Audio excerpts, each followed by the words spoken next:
GG! Good day everyone.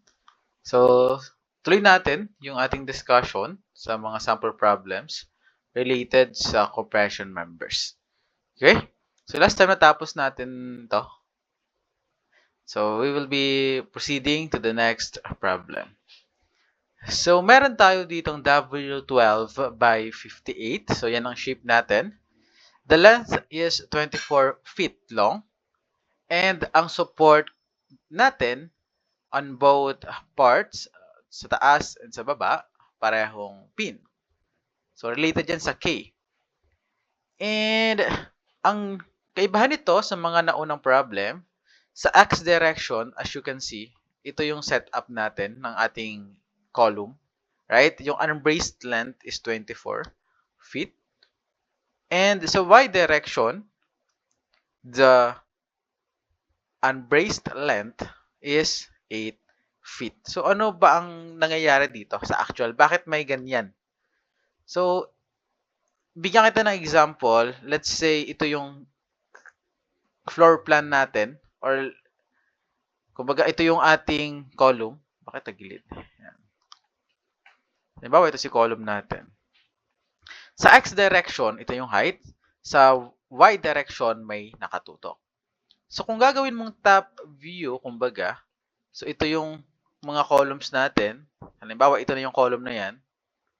Yan. So, di ba ganito ang nakalagay sa column sa floor plans? Now, sa X direction, kung nasaan usually yung mas mataas na strength ng ating shape, di ba, for example, yung I, ito si I, yan, nakaganyan si I. Sa X direction, walang bracing. Kumbaga yung column mo from bottom hanggang taas, okay ka naman. So sa Y direction, wherein normally mas mahina si column, naglalagay tayo ng bracings. Yan. Yan, may nilagay ka. So iba pa yan sa mismong beam na usually nasa taas, 'di ba? May beam yan sa dulo ng mga columns which connects minsan sa purlins or sa second floor. Pero dito, wala ka pa dun sa pinaka-top na floor, naglagay ka na agad ng bracings. Right? So, sa mga steel parking, mapapansin nyo yan. Ito yung column natin. Yan. Dalawang column. Hindi pa umaabot dun sa taas. Meron na agad nakasaksak na beam dito. Okay? So, bracing yan. So, ang purpose, para kung sakaling mas mahina yung kanyang strength sa sideways or sa axis nito, naglagay tayo ng support. So, kung may windman or may earthquake, hindi siya basta-basta maapektuhan. And at the same time, hindi madaling mag-buckle, kumbaga. So, ang point lang natin, sa X or sa direction na yon, walang nakalagay. So, for example, dito, yan. Dito sa X, sa pagganon, kung dito ka titingin, nandito ka, titingnan mo yung column, walang may nakasaksak dyan. Right? Yun yung X. Pero kung dito ka titingin, dito, titingnan mo yung setup ng ating column, ay may nakaharang.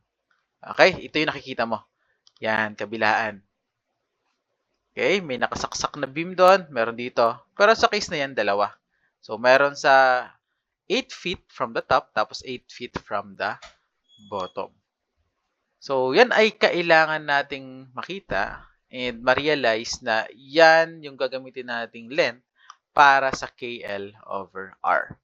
So, nakalagay dyan, Y direction. Ibig sabihin, iba yung L natin sa Y, iba yung L natin sa X. Okay? So, ang reason, ito ang pinaka-purpose. So, tandaan mo yung purpose kasi mahalaga yan para mas maintindihan natin kung bakit ginagawa.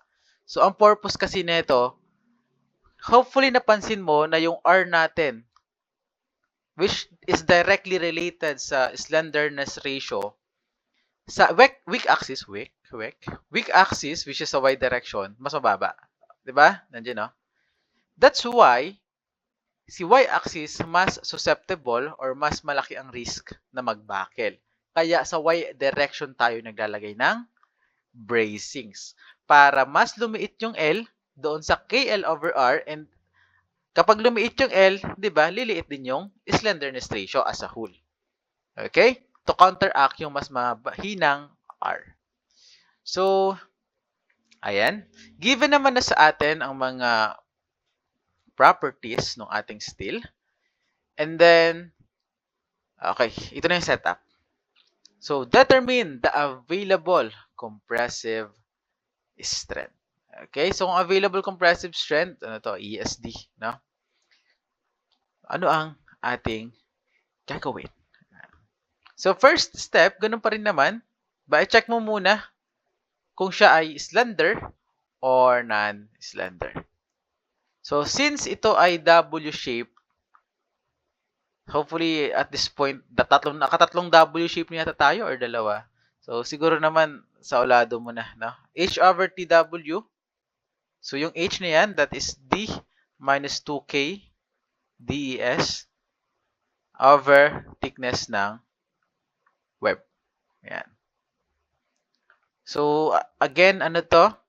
Yung D is yung depth. So, from top of the flange to the bottom of the flange sa base. And yung KDES, ito naman yung distance from the top of the flange. Mali yata ang nasabi ko ng previous video, so i-correct na natin. I'm not really sure. So, i-correct na natin. So, ito si D. Nasaan si KDAS? Ito yun. Yan. Hanggang dun sa fillet. Yan. So, meaning, yung sinusukat natin dito sa H na to is ito lang. Yung sagad, yung part na may flat, kumbaga. Hindi kasama yung may fillet, yung curve. So, simula dun sa dulo ng curve, hanggang dun sa kabila, sa bottom, dulo din ng curve. So, mina-minus natin yung part na yan. And yung distance mula dun sa dulo ng curve, hanggang sa top face ng flange sa taas, yun ay KDES. Okay? So, hopefully that is clear. Para hindi na kayo magtaka saan galing yan. Anyways, so, given naman sa atin yan, 1.11. Kaya yung KDET, mas malaki yan. Ito ay para sa manufacturer. So, wag nyo napansinin yan. Ang depth is 12.2 and ang KDES is 1.1. So, kaya dalawa kasi top and bottom. So, yung thickness ng web ay 0.360. So, this is equivalent to 12.2 minus 1.11 times 2 over 0.360. 27.72. And para dun sa case natin, sa cases sa lambda R, ano nga kapag case 5, case 5 kung doon nagkakamali. Yan. So, para sa case 5, that is 1.49. And para sa case 1, yung sa flange, 0.36. Sulat ko na, makakalimutan ko talaga eh. 0.49, 0.56, 1.49. Ayan. Okay. So, i-check natin. 0.kalimutan ko na kung saan sa dalawa. So, 0.56, 29,000 KSI. And A992. Ano nga ang FY ng A992? Okay, so nakalimutan ko. Okay lang yun ha. Valid sa akin yun. Okay. Okay, so this is 50. Okay? So 0.56 E over FY. So ilan yan? Double check ko lang. Hirap naman ng instructor na ulyanin eh, no? 1.49 pala kapag case. So, 1.49 wala. Saan dyan na? Ulyanin talaga sis. 1.49. Ilan yan? So, 1.49 square root of 29,000 over 50. 35.88. Right? So, mas malaki siya kumpara doon. So, greater than H over T sub W. So, basic, di ba? Therefore, so, our web is non-slender. Okay. Di ba? O, punta naman tayo sa flange. Para sa flange, which is base or width to thickness ratio. So, yung width ng flange is 10 and dinidivide natin yan sa 2, right? So, hopefully, naalala nyo. Kalahati lang. Tapos, ang thickness naman ng flange is 0.640. So, this is equal to 7.81. And compare natin yan sa 0.56 square root ng 29,000 over 50, which is equal to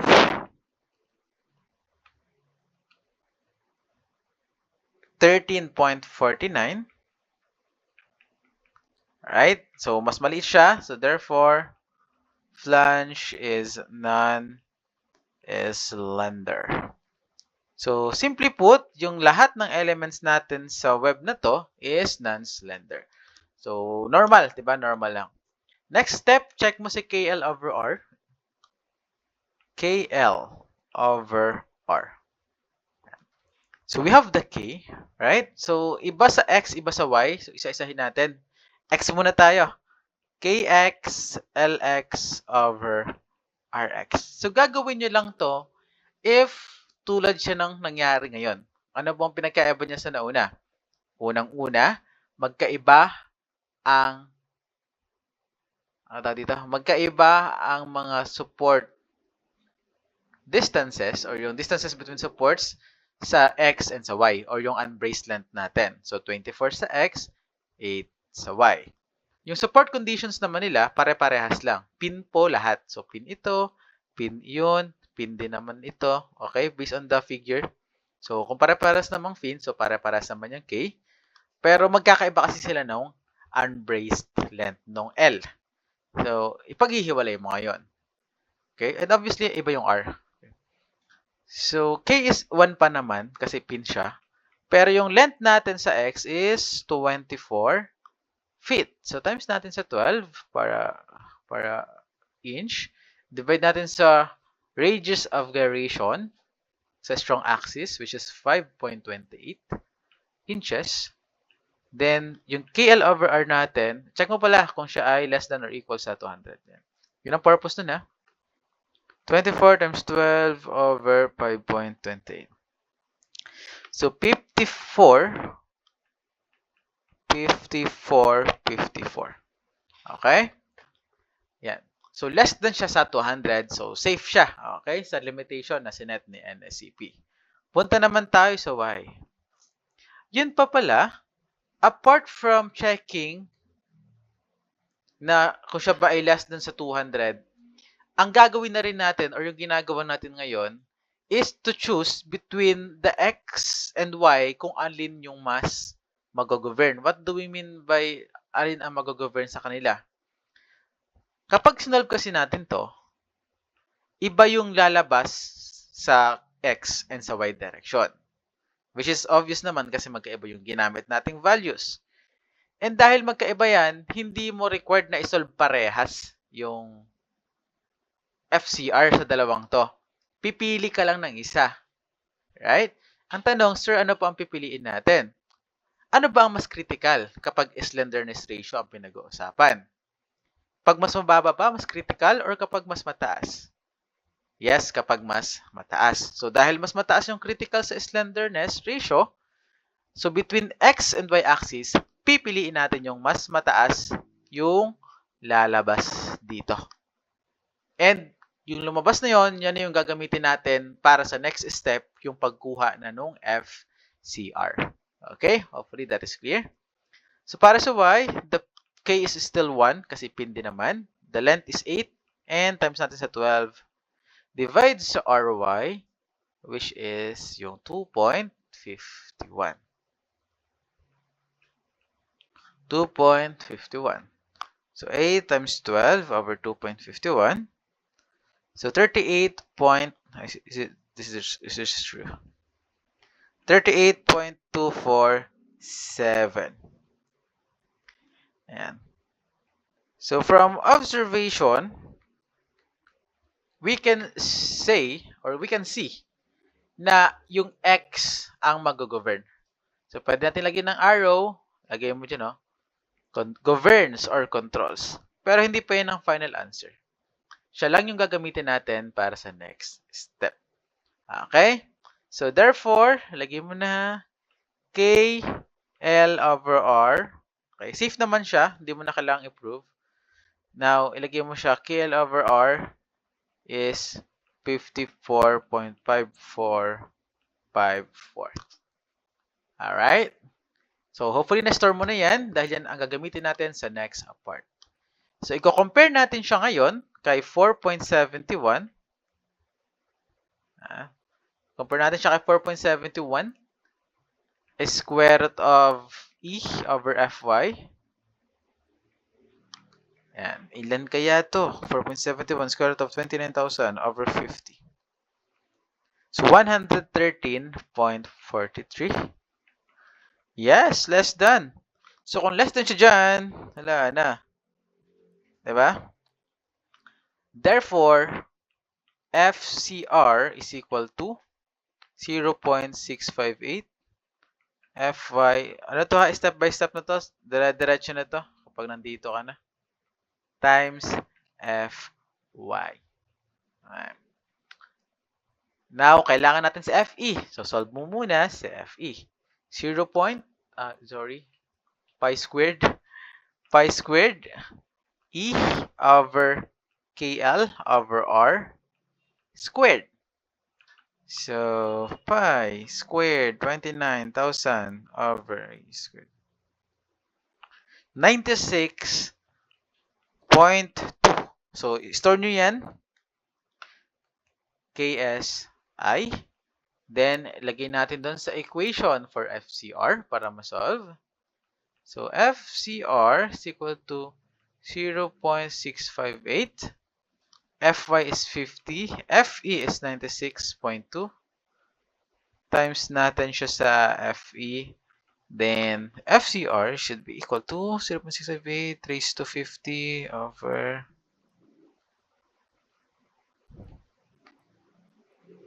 40.22 KSI. Hindi pa yun ang hinahanap, right? Ang pinapahanap sa atin is yung available strength. Okay? Available strength. So, kung available strength yan, PA, right? So, kung available strength, so that is FCR AG. So, FCR natin is 40.22 times yung ating rust area based sa data ay 17.0.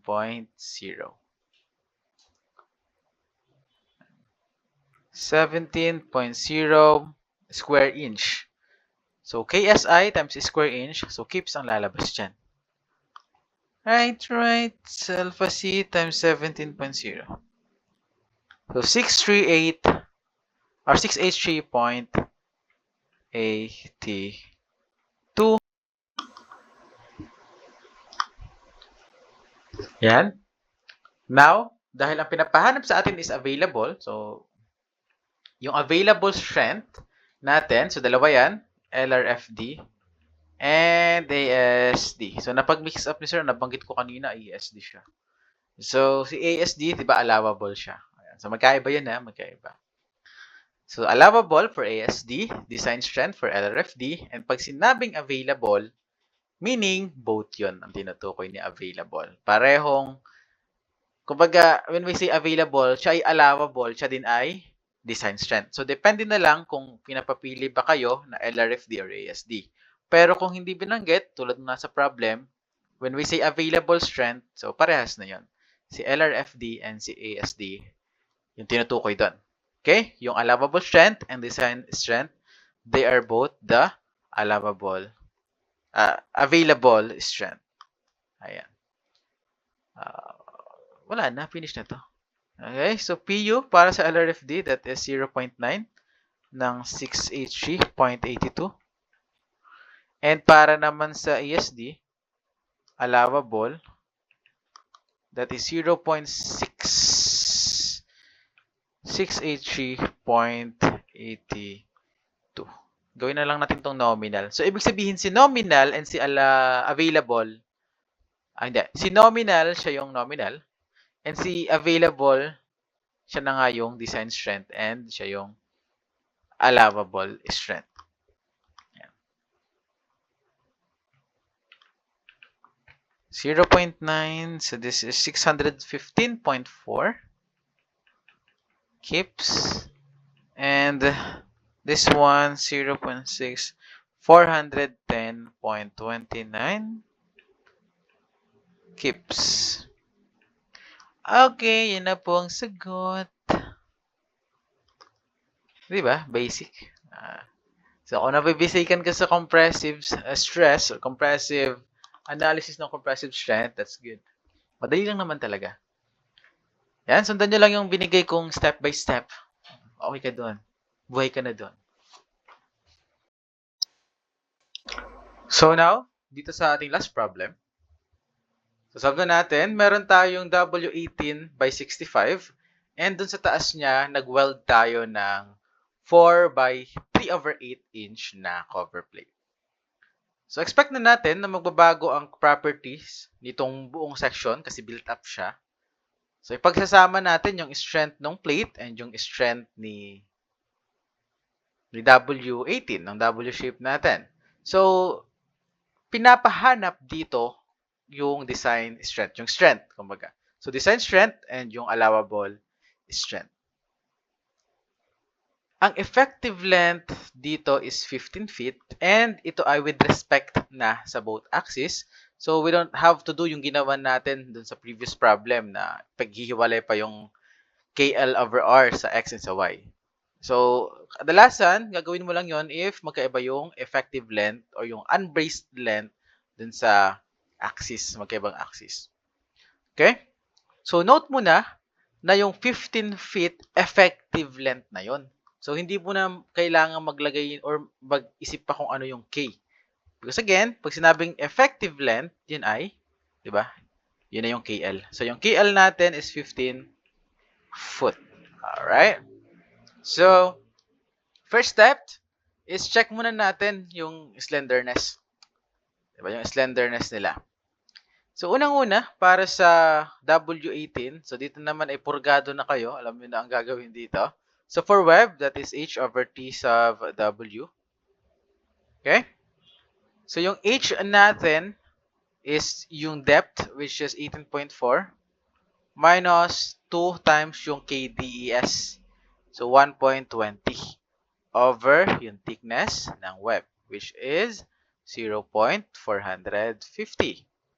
So, ilan kaya yun? So, 18.4 minus 2 times 1.2 over 0.450. So, this is 35.56. Siguro hindi na natin isasolve ulit yung kanyang pagkukumparahan. Tingnan na lang natin yung naunang problem. So, ilan? 1.49 or 35.88. Yan. So, itry nyo na lang kung gusto nyo yung sigurado. So, chinek ko na lang yung previous problem kasi same naman silang W shape. So, less than, di ba? Kasi 35.88 pero malapit na siyang maging slender. So, I think yun din ang reason kung bakit naglagay tayo ng plate sa taas. Kasi medyo slender na yung element natin. Kumbaga, konting kibot na lang, slender na siya. Hopefully, nagigets nyo yung point, di ba? Less than siya sa 35.88. Yes, less than pa, pero malapit na. Yes, kaya naglagay ng plate dun sa taas. Para ma-offset yung pagiging slender. Kahit pa paano naman, mabawas-bawasan, kumbaga. Siyempre, hindi yan super laki ng effect, but at least, di ba? Malapit ka na dun eh. Pero hindi pa naman siya slender. So, non-slender pa rin naman. Yan. So, therefore, web is web is non-slender. Yan, parang barok na pagkakasalita. Pero gets mo na yun, di ba? So, B over T naman, width to thickness ratio. Ito ay para sa flange. Sa flange natin, so 7.59, divide mo sa 2. And then yung thickness ng flange, 0.750.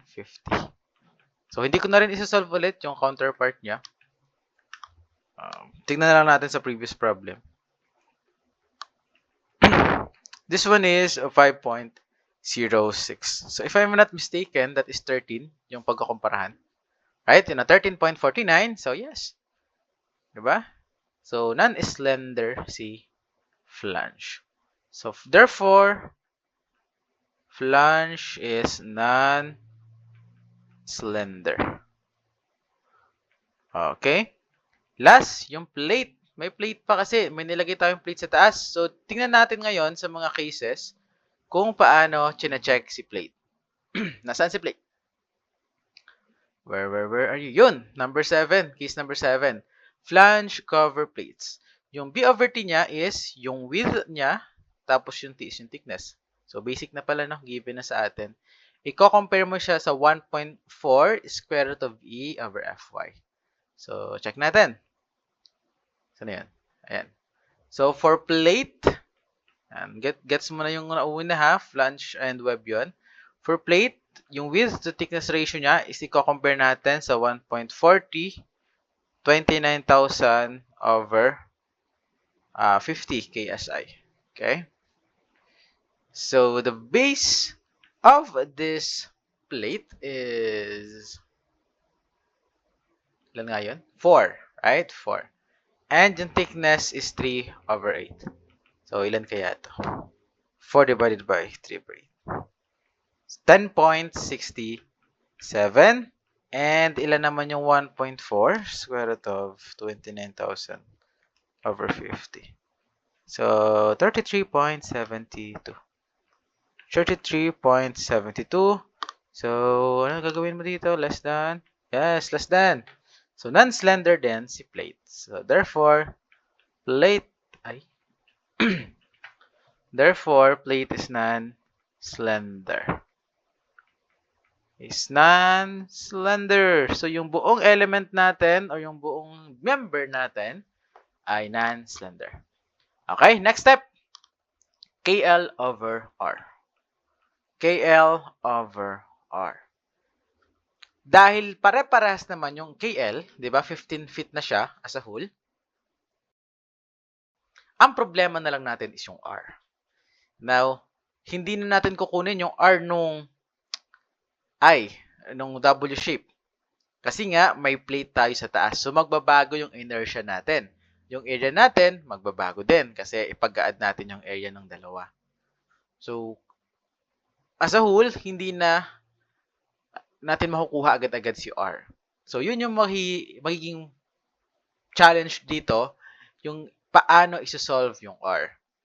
Okay? So, meron tayong X and Y axis pa din. Okay? Ito yung about X and ito yung about Y axis. Ibig sabihin, dalawa yung R na masasolve natin dito. And again, ang kailangan lang natin kunin doon sa dalawang R na masasolve natin is yung mas mababa. Okay? Kasi yung mas mababang R, meaning mas mahinang section. So, yung mas mababang R ang kukunin natin.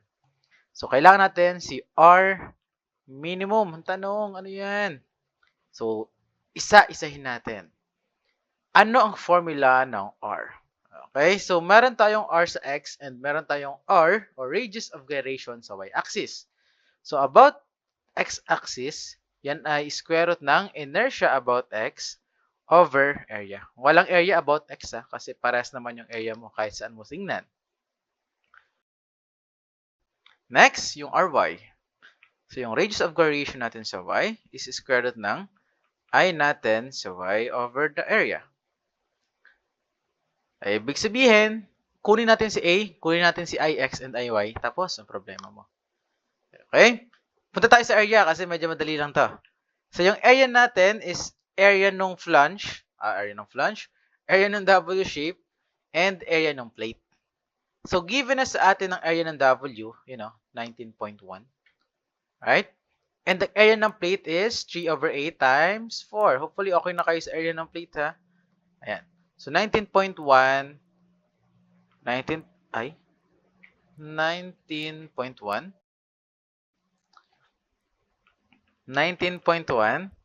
plus 3 over 8 times 4. So, yung total area natin will be 20.6. So, store mo yan. Mas okay. Pero, sige. Yan. Next, kunin natin si IX and si IY. So, first and foremost, let's draw the figure to illustrate. Don't actually have to do this, pero gusto natin gawin, di ba? Ayan. Alright, here wait. Tapos, meron tayong plate sa taas. Ay, pangit ng drawing. Yan. Okay?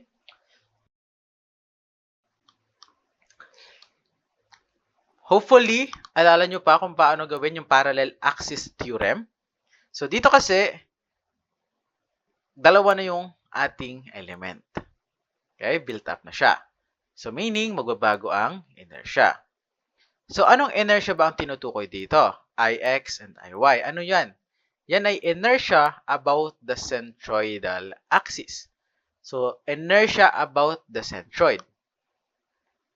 So, ang given sa atin dito, para kay W shape na Ix, inertia yan about the centroid, pero nung W shape lang. Okay? So, kailangan natin is yung inertia nung dalawang combine. So, first and foremost, hindi ko na masyadong explore to. Hopefully, marunong na kayo kung paano gawin to. So, gagawin natin yung transfer formula. So, unang-una, nandito ang centroid ng plate. Right? Centroid ng plate. Tapos, bandang gitna, which is obvious naman siguro, nandito naman yung centroid ng W shape. Okay. Sige, centroid ng W shape. And para ma-visualize nyo lang. Now, estimate natin yung centroid ng dalawang to pag pinagsama is mga banda dito. Yan. Aangat. Diba? Yung center of mass nila. Siyempre, nasa taas yung weight na idinagdag mo. Expect natin na yung neutral axis natin aangat din. Kasi nandun yung majority ng mass sa taas. So, ito na yung magiging neutral axis or yung centroid natin. Unahin natin yung Ix.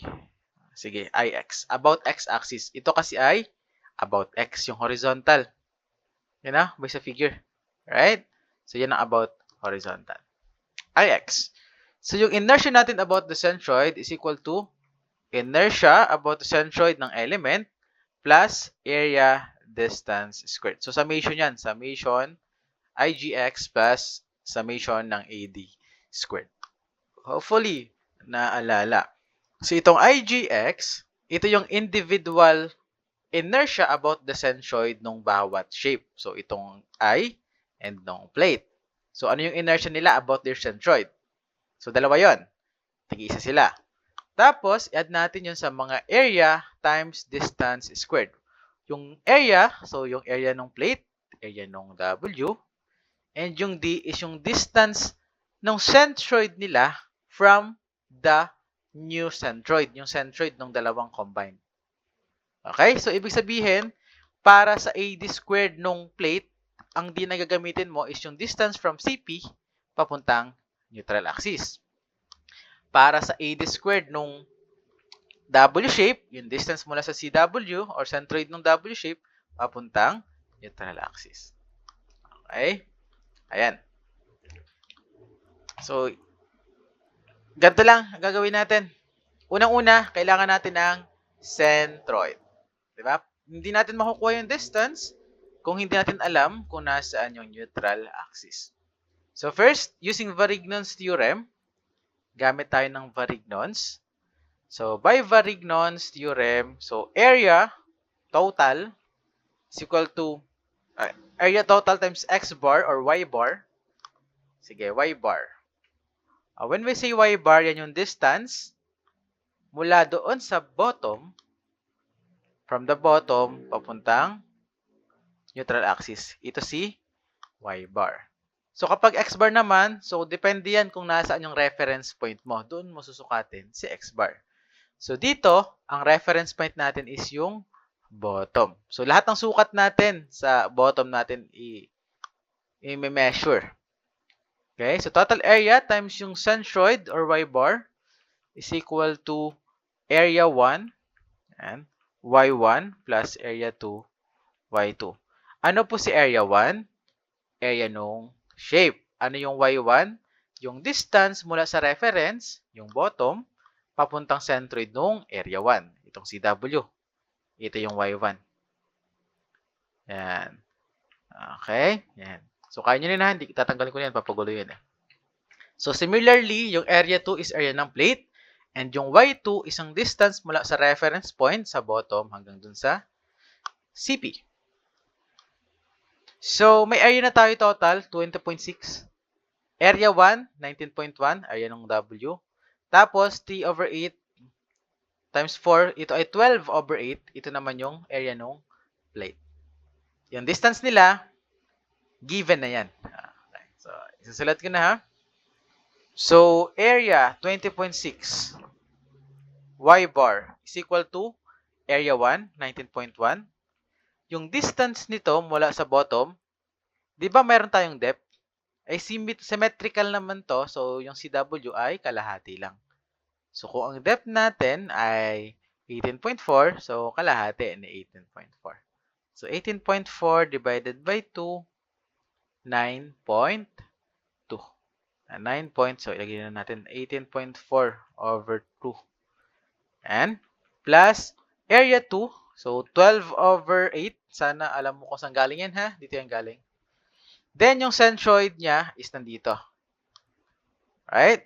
So rectangular to. So from the bottom or from the top of the flange hanggang sa centroid niya, ito ay 3 over 16. Saan po galing yan, sir? 3 over 8 divide by 2. 3 over 16. So, from the bottom hanggang dun sa centroid, yes, that is 18.4 plus 3 over 16. Okay? So, y bar will be equal to 19.1 times 18.4 over 2 plus 12 over 8 times 18.4 plus 3 over 16. Ayan.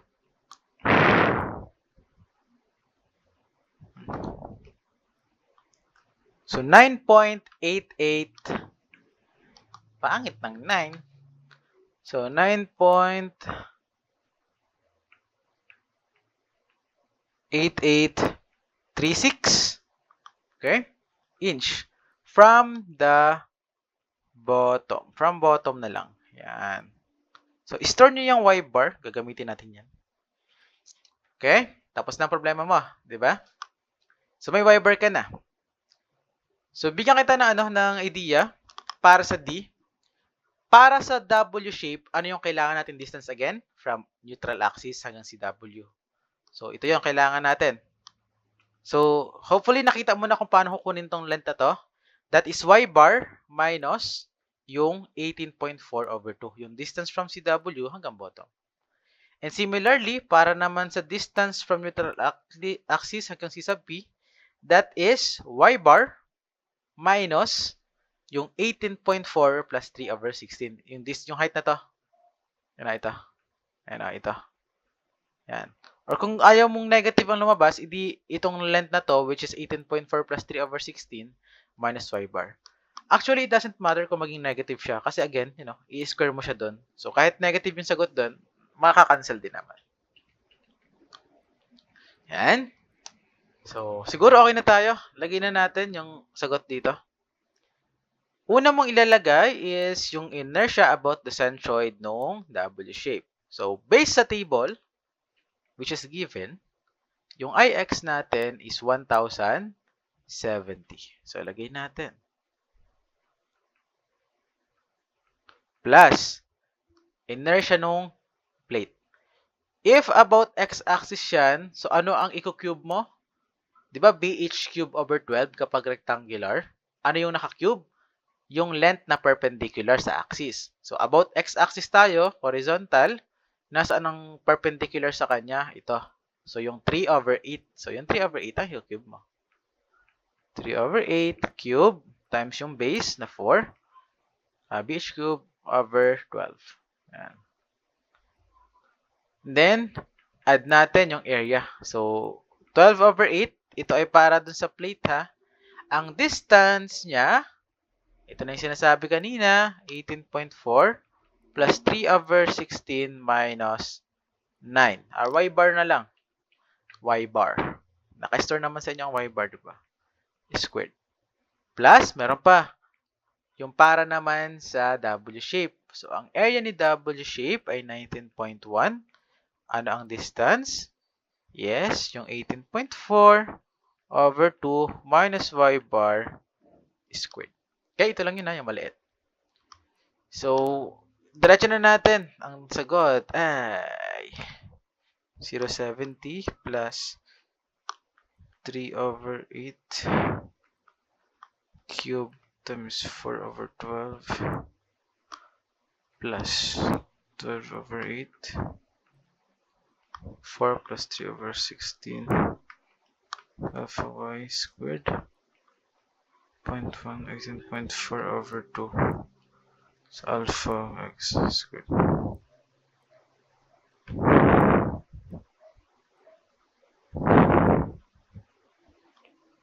So 1192.58. Yan. 0.58 inch raised to 4. So store mo yan sa sige sa IX. Okay na tayo sa IX, punta tayo sa IY. Yan. So ganun din naman ang diskarte natin ay GY plus AD squared. Pero iba na po ang gagamitin nating D. So unang-una, hanapin mo muna ang centroid about Y. So yung about Y, di ba, patayo yun. Yan, pag ganun. Yan, patayo. So nasaan po kaya? Okay? So tamang observation mo, walang mababago. So bakit?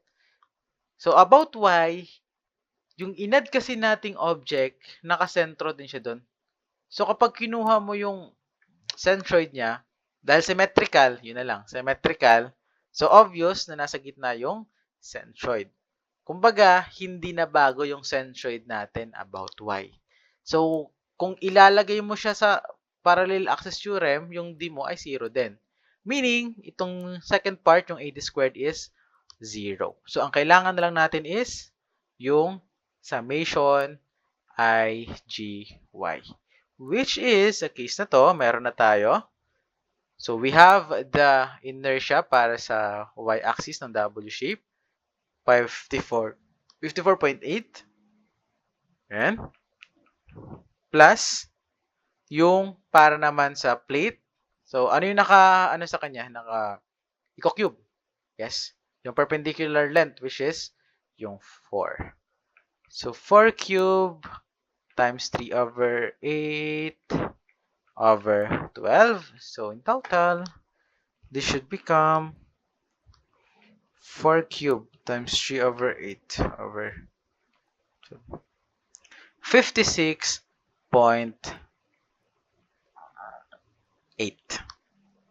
inch raised to 4. So, ngayon, ano ang gagamitin nating I? Diba? Paras naman ng area. Anong I? Yes, yung IY. Kasi siya yung mas maliit. So, kung mas maliit yung I, ang result niyan, yung R na makukuha mo ay mas maliit din. So, pwede mo namang isolve parehas yung R para sure, di ba? Manigurado ka na. So, Rx tayo. Square root ng 1193. 1192 yun, di ba? Point something. Over 20.6 na area. So, square root of 7.61. See? Yan. Wala naman. Share ko lang. Next, Ry naman tayo. Ry.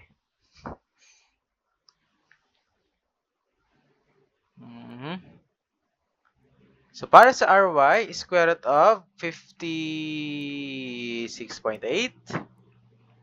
over 20.6. So, this is 1.66.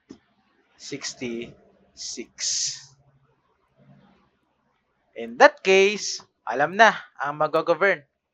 Yes, this governs yung Ry natin. So, with that, meron na tayong KL over R.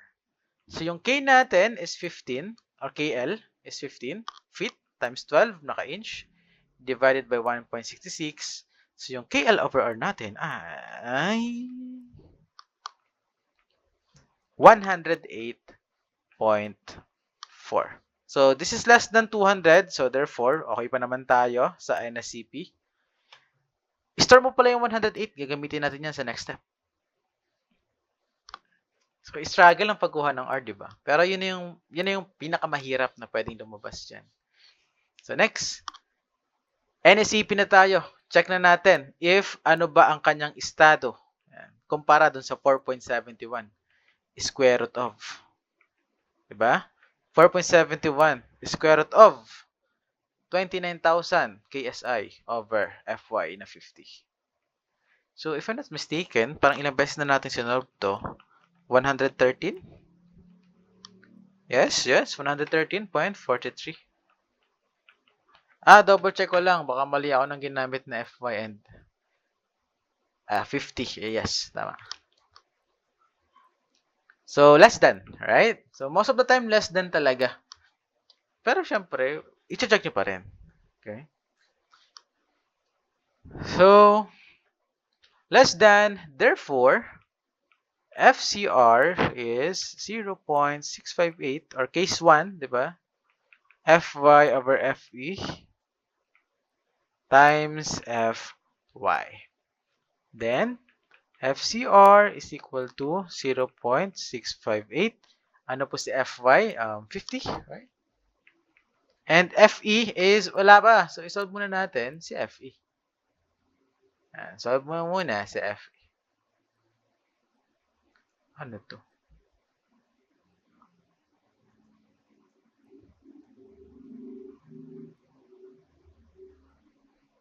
Hala. Saan galing to? Bakit siya, asa na una? Pabalik, siya? Move up. Yan. Perfectionist siya. So, and wala pa tayong FE. Solve muna natin si FE. So, FE is equal to pi squared E over KL over R squared. Diretso ko na kasi alam niyo na yung mga gagamitin dyan. Pi squared times 29,000 over yung ilan nga yung KL over R natin? 108. Yan, 108.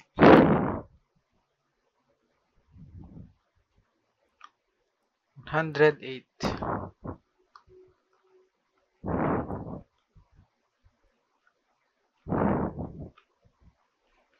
So 24.36. Is this correct?